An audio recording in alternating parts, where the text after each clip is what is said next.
Hi friends, welcome to our channel. இன்றைக்கி நம்ம சேனலில் கடலைக்கறி எப்படி தேங்காய் சேர்க்காமல் செய்யலான்னு பார்க்கலாமா?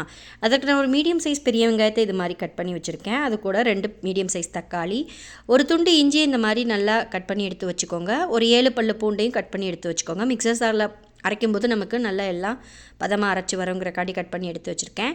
இது அதுக்கப்புறம் அதை நம்ம அரைச்சி எடுத்துகிட்டு வந்துக்கலாம். அதுக்கு இடையில் பார்த்திங்கன்னா ஒரு குக்கர் வச்சுக்கோங்க. அதில் 2 டேபிள் ஸ்பூன் அளவு சன்ஃப்ளவர் ஆயில் சேர்த்துருக்கேன். நீங்கள் என்ன குக்கிங் ஆயில் வேணாலும் சேர்த்துக்கோங்க. இதில் பார்த்திங்கன்னா 1 டீஸ்பூன் போல் சோம்பு, கொஞ்சம் கருவேப்பிலை சேர்த்துக்கலாம். நல்லா பொரிஞ்சு வந்ததுக்கப்புறமா நம்ம அரைச்சி வச்சுருக்க விழுதை இதில் சேர்த்துக்கலாம்.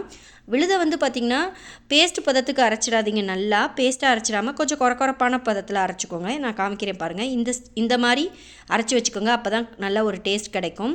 இப்போ பார்த்திங்கன்னா இதை நான் சேர்த்துட்டு இதனோட பச்சை வாசனை போகிற வரைக்கும் நம்ம மீடியம் ஃப்ளேமில் வச்சு குக் பண்ணி எடுத்துக்கலாம். இதில் பார்த்திங்கன்னா நம்ம உப்பு தேவையான அளவு சேர்த்துக்கலாம்.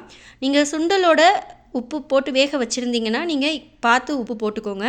இப்போ பார்த்திங்கன்னா நான் 1 டீஸ்பூன் அளவு உப்பு சேர்த்துருக்கேன். நான் சுண்டல் வேக வைக்கும்போது உப்பு சேர்க்காததுனால நான் இதில் 1 டீஸ்பூன் இப்போ சேர்த்துக்கிறேன். பத்தலாட்டி திரும்ப செக் பண்ணிவிட்டு பார்த்துக்கலாம். இப்போ பச்சை வாசனை போனதுக்கப்புறமா 7 டீஸ்பூன் அளவு குழம்பு மிளகாய்த்தூள், 1 டீஸ்பூன் அளவு வெறுமிளகாய்த்தூள் சேர்த்துருக்கேன். உங்கள்கிட்ட குழம்பு மிளகாய்த்தூள் இல்லாட்டி நான் சொல்கிற டிஸ்பிளேயில் கொடுக்குற மெஷர்மெண்ட்டை நீங்கள் சேர்த்துக்கோங்க. இப்போ இதெல்லாம் சேர்த்துட்டு நல்லா மிக்ஸ் பண்ணிக்கலாம். நம்ம இது நல்லா கொதி வந்த ஸ்டேஜுக்கு அப்புறம் தான் கரம் மசாலா சேர்க்க போகிறோம். இப்போவே சேர்த்துட வேணாம். இப்போ நல்லா மிக்ஸ் பண்ணி விட்டுக்கோங்க. இதனோட எண்ணெயெல்லாம் பிரிஞ்சு வரட்டும். இதுக்கிடையில் பார்த்திங்கன்னா நம்ம மிக்சர் ஜாரில் கொஞ்சமாக தண்ணி சேர்த்துட்டு அந்த தண்ணியை இதில் ஆட் பண்ணிக்கலாம்.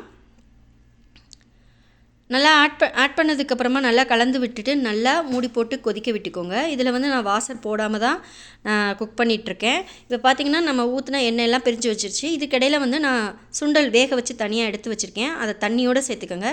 தண்ணியோட வேக வச்ச தண்ணியை சேர்க்கும்போது தான் நமக்கு ஒரு டேஸ்ட் கிடைக்கும். அதனால் வேக வச்சுருக்க தண்ணியை வடிகட்டிட்டு வெறும் சுண்டல் மட்டும் சேர்த்துறாதீங்க. இப்போ பார்த்திங்கன்னா இது நல்லா கொதி வரட்டும். நம்ம ஊற்றிருக்க எண்ணெயெல்லாம் நல்லா மேலே பிரிஞ்சு வரட்டும்.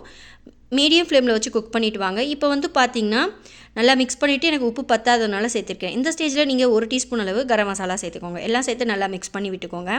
இப்போ இது நல்ல ஒரு கெட்டியான பதத்துக்கு வர வரைக்கும் நம்ம மீடியம் ஃப்ளேமில் வச்சு குக் பண்ணி எடுத்துக்கலாம். இப்போ பார்த்திங்கன்னா இது நல்ல ஒரு கெட்டியான பதத்துக்கு வரக்கு இடையில நீங்கள் அப்பப்போ ஓப்பன் பண்ணி நல்லா கிளறி விட்டுட்டே வாங்க. அடிப்பிடிக்காமல் பார்த்துக்கோங்க. பிகினர்ஸாக இருந்தால் செய்யும்போது கொஞ்சம் கேர்ஃபுல்லாக செய்யுங்க. மூடி போட்டு மூடிக்கோங்க. இது தெறிக்கும், வெளியில் தெறிக்கும். அதனால் நீங்கள் மூடி போட்டே சமைச்சிக்கோங்க. இப்போ பார்த்திங்கன்னா இப்போ நல்ல ஒரு கெட்டியான பதத்துக்கு வர ஆரம்பிச்சிட்ருக்கு. இன்னும் போல் கொஞ்சம் கெட்டியாக வரணும். அதனால் நம்ம லோ ஃப்ளேமில் வச்சுட்டு குக் பண்ணிக்கலாம். இப்போ பார்த்திங்கன்னா இந்த ஸ்டேஜில் நம்ம கொத்தமல்லி தழையை சேர்த்துக்கலாம். ஒரு லோ ஃப்ளேம்லேருந்து ஹை ஃப்ளேம்லுக்கு வச்சுட்டு ஸ்டவ்வை ஆஃப் பண்ணிவிடுங்க. நல்லா இப்போ கிளறி விட்டுக்கோங்க.